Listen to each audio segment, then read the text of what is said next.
Coach, tough loss against UC Irvine. It just didn't go down there in the second half. What was the difference?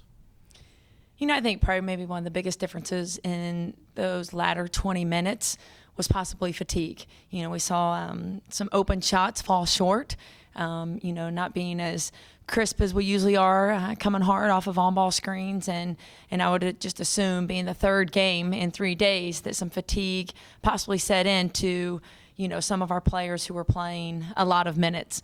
But it's still it's for us to grow from it and find where we can be better, and so that's something that we're definitely going to do. We still took a lot of positives away from this weekend of playing 3 games straight back to back, and then we also see all the things that we definitely need to continue to work on to get better, to get ourselves ready for the conference season. So we'll do it, and I'm positive and confident that we will, and this team as well. Coach, I know you talked about some of the jump shots, maybe the legs weren't there. It wasn't from lack of effort. All 3 games, team played extremely hard to the very end, so you can't knock their effort.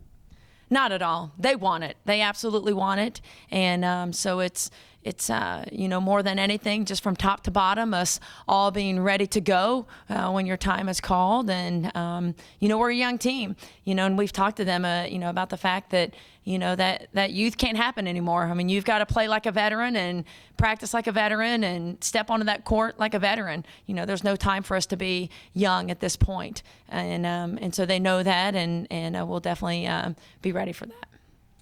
Morgan Van Riper-Rose was voted to the BTI Invitational All-Tournament team for her performance over the last 3 days. What can you say about her?